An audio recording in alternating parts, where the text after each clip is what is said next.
This is Rob Carbone, and you're listening to BD4, where there's no better way to get your Yankees and Knicks analysis. Barrett from Saddiq Bey hits a three. Stands alive in the crowd with Barrett 5 on the 24. Barrett previously in the air ball. The drive, the lane, backs him home. Gets it back, keeps it out there. Barrett for three. RJ Barrett from Dallas. Quick trigger three. Gets another triple. Looking for more. Smith to the buzzer. Now it's gone. J.R. Smith from way downtown at the buzzer. Novak, good open look. Puts it in. Elliott to Ewing. That'll make the Garden War. Ewing faced a double team, but still was able to hit. Knox with the finish. And the foul. Novak, good open look. Puts it in. Excellent ball move. Houston ducks under. Got it! With 8 left.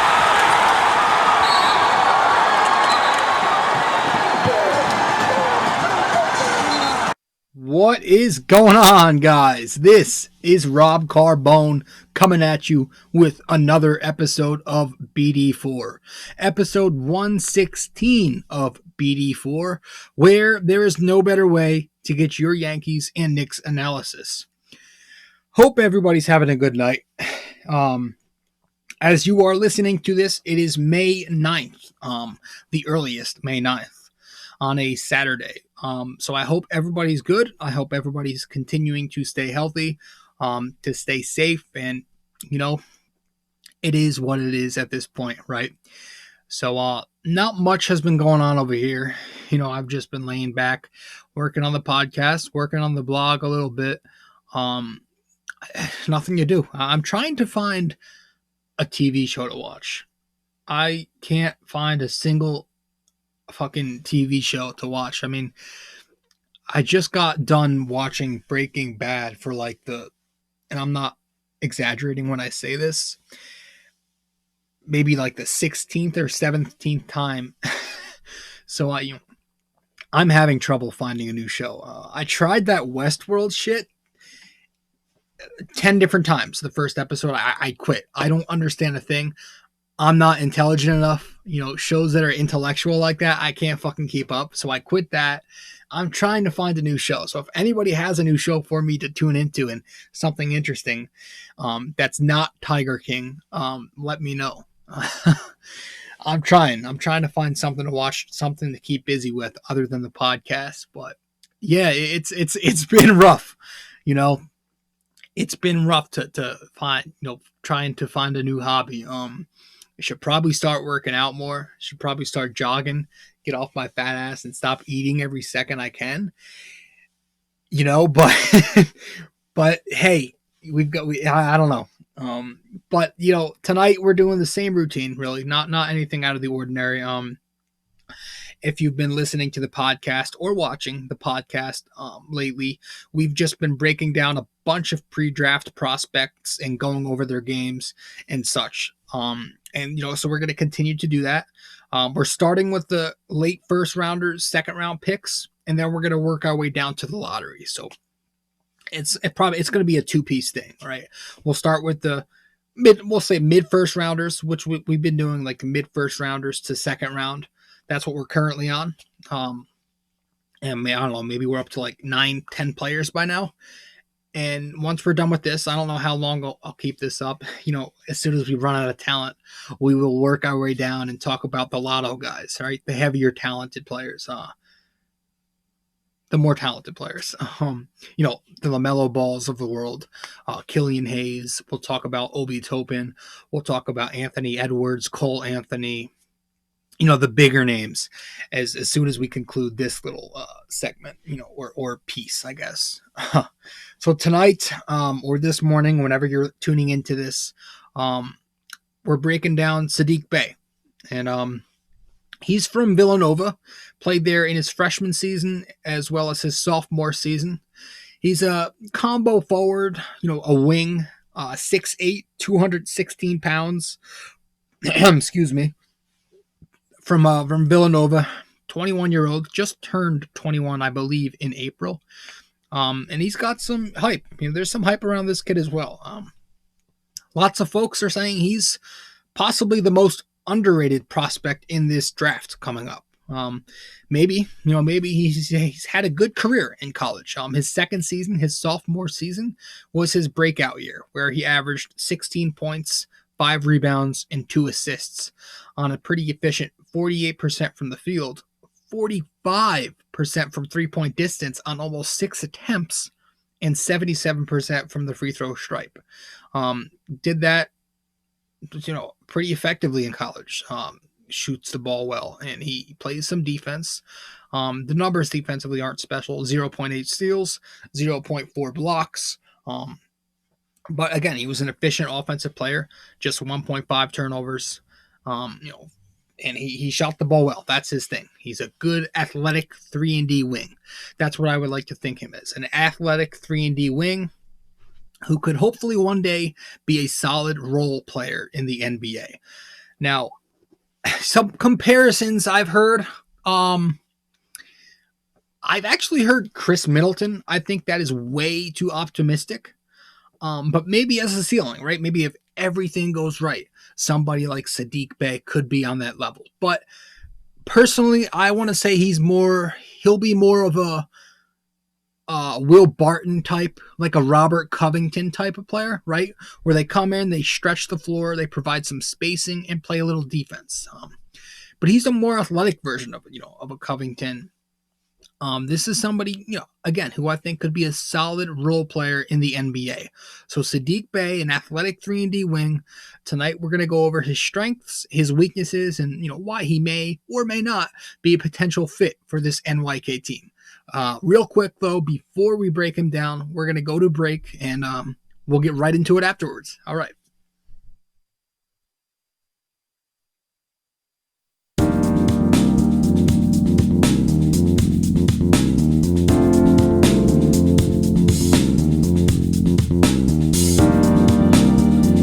Hey fellas, really quick, I just want to remind you, in order to subscribe to BD4, to subscribe to my blog, and to follow me on social media, all you have to do is go to my website.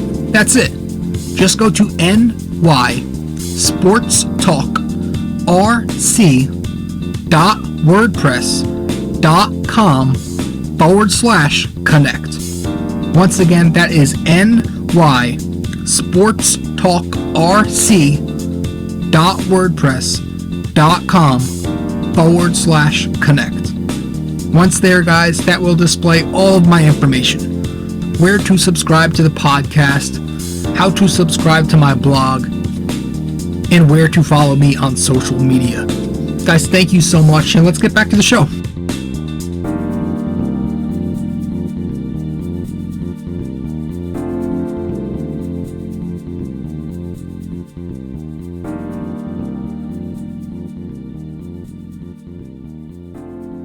I like Jay Wright products because players out of Villanova are big for me. I like them because Jay Wright has always done an exceptional job getting these players to impact the NBA right away.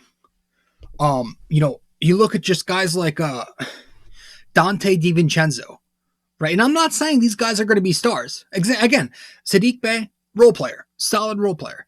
And so you look at Jay Wright products. Dante DiVincenzo, goes to Milwaukee and he's effective right away. A good floor spacer. You look at the Warriors, it's Eric Pascal. I think that's how you pronounce it. Mikal Bridges, Jalen Brunson. These guys come in the NBA and they know their niche immediately and they make a positive impact. He's done a very nice job of developing solid NBA product. So that's why I like Villanova picks, and that's why I think Saddiq Bey is not going to be a project. I think he'll be a solid player right on impact, and I think that's huge for the Knicks to get somebody like that, somebody who's ready to contribute right the fuck away, and I think that is humongous, guys. This is a guy with a lot of good tools. He's athletic, but he's got some skills as well. He's very versatile. He's a good shooter. We'll go over a few things first, and then we'll break down each of them individually. So I've gotten, I've typed a couple things up. I wrote down that he's versatile. He's a good shooter. He is solid when it comes to athleticism. He's got solid athleticism. He's an off-ball weapon. He's strong in the post. He's good in pick and roll. He boxes out pretty efficiently. He's got flashes of being a good playmaker, a high IQ, and I think those are the few things I have. A solid defender, and that's those are the pros, the strengths of this kid's game. So we'll start at the top again with being a good shooter. This guy, that's why he is hyped up. That's the big thing on Saddiq Bey right now is his spot up shooting ability. He's a spot up catching and shooting maestro. I believe he was 51% on his 3-point attempts when he didn't take a dribble. 46 for 91 to be exact, and that ranked in the 98th percentile in D1 NCAA ball. So very efficient, very effective off the spot up. Again, overall 45% from downtown this past season on 6 attempts. So this is a guy who shoots the hell out of the ball, will stretch the floor immediately for the Knicks. He will give them so much better spacing than, when Robinson and Randall are together, that's some terrible spacing. But if you bring somebody like Saddiq Bey and pair him with somebody like Mitchell Robinson, that's going to be such a big difference, such a drastic change in the offensive tempo, in the offensive spacing. Kill that. When Randall shares the floor with anybody, really, he kills the spacing and it becomes stagnant. But you put a floor spacer like Saddiq Bey out there, and pair him next to Mitch. Play Bey at the 3, at the 4. It'll provide such better offensive rhythm for the New York Knicks, and I think that alone, his shooting alone, is tremendous. Now, he's mostly a spot-up guy. He can occasionally pull up and hit the jumper here and there, but I think most of his shots come off the spot-up, off the catch and things like that. He's got a high release point on his shot. That's also big, and I think that will be effective at the NBA level. Quick wrists, too, on his shot, too. So he's got a quick shot when he has it up. What else? Solid athleticism. We talked about that. Excuse me. He's not going to throw down the lobs, not going to throw down those tomahawks, but he does have NBA caliber athleticism. I also have that he's an off-ball weapon. He's not a guy who needs to have the ball in his hand to succeed. Saddiq Bey can thrive just by making the right cuts. He could thrive by occasionally being a screener in the pick and roll. He runs off screens and shoots off pin downs pretty well. I know Villanova didn't do that a lot, but when he does, he's effective at it. He's strong in the post. He'll take advantage of mismatches for the most part in the post. He'll put his back to the basket when he sees a smaller wing on him. He's good in pick and roll as a ball handler in particular, just because he uses his size to plow through lanes. He'll use his size as opposed to using that explosiveness, which he doesn't really possess. Boxes out pretty well. His rebounding numbers aren't that great, but the fact that he boxes out and he has the athleticism to kind of bang down low here and there, that leads me to believe that he'll at least be adequate as a rebounder in the NBA. I've got that again. He has shown flashes to be a good playmaker. The IQ is pretty high. He's got great court vision and he's very unselfish. So that leads me to believe he'll be a decent playmaker at the big league level as well. He's got good handles. He can get by because he used to be a guard. Actually, in high school, he was a 5'8" freshman. So he had this growth spurt late that, kind of changed his position. And that's pretty good, though, that he was once a guard. So he has the handles and he's a forward, right? A forward with the abilities of a guard. So that's always useful, especially in the NBA. He's a good passer when it comes to reading and reacting, right? He'll make the safe passes and he'll know who to hit at the right time. So that, that's another plus there. And of course, I think he's learning to become more of a flashy passer too. I know that he's good at making those cross-court passes off the bounce. When he's going downhill, he's pretty good at hitting the guys across the court. So those are some good skills to have as a playmaker when you look at Bey. And last but not least, on the other end of the floor, I think he's a solid defender. Listen, he's not anybody who's going to lock you down like Kawhi Leonard. He definitely has his issues, which we'll touch on in a second, But overall, I would like to think Saddiq Bey could be a solid 3-and-D player, a guy who has the ability to defend well. And that will be huge, again, if we're going to lose someone like Damian Dotson in free agency. Bringing somebody like Saddiq Bey to the Knicks would be a good replacement. Due to his versatility, his size, length, his 6'10" unofficial wingspan, that could help him defensively cover multiple positions, right? The guards, the wings, the smaller forwards. I know Villanova actually had him very often. Villanova had him covering the opposing team's best perimeter weapons. He was guarding Miles Powell, from Seton Hall a whole bunch. They put him on Devin Dotson from Kansas earlier this year, and etc. He's always guarding the best perimeter weapon on the opposition. So he's a guy who's experienced, great ball handlers on the other end, and has been able to lock them down pretty effectively. Now there are some cons, right? He's an athletic 3-and-D wing, great. But there are some weaknesses to this kid's game, which leads some people to believe he'll be late first as opposed to being mid. I think the number one thing I notice, especially when I watch film on him, is that he's kind of got a dip in his shot. I mentioned it's quick when he gets it up, but when he catches the ball, he kind of dips down. He catches it at armpit level, but then he'll bring it down and then back up to kind of gather momentum. And that's kind of a no-no, right? Not in the NBA. You can't do that. It's going to lead to a slower shot, and that will lead to huge issues, especially when you have longer, more athletic forwards coming at you at the NBA level. So he's going to have to find a way to tweak that jumper a little bit and get into his shooting motion a little quicker than he does and kind of eliminate that dip. Defensively, his footwork is a little messy at times. He's slow laterally, very slow laterally when sliding his feet side to side, so he'll have issues there. Down in the post defensively, he'll kind of struggle to guard the bigger forwards. So, the bigger, stronger, prototypical power forwards might give him a little harder, a little more tougher of a time. So that's that. Doesn't rack up the numbers. We mentioned just 0.8 steals and I forget how many blocks, but per 40 minutes, when you look at it, it's not pretty either. 1 steal and 0.5 blocks per 40 minutes across 67 games in college. So not the greatest team defender, doesn't put up the flashy stats defensively, but I've always thought that was an eye test position anyway, or an eye test skill defense. So I don't take that.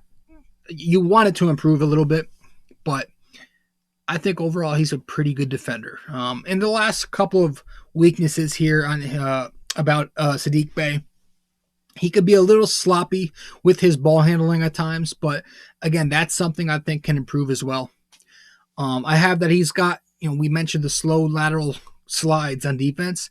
He's got a slow step on offense, a lack of burst, lack of explosiveness, and kind of has a short stride for somebody like his size. He won't beat you off the dribble. He can't beat you on closeouts either.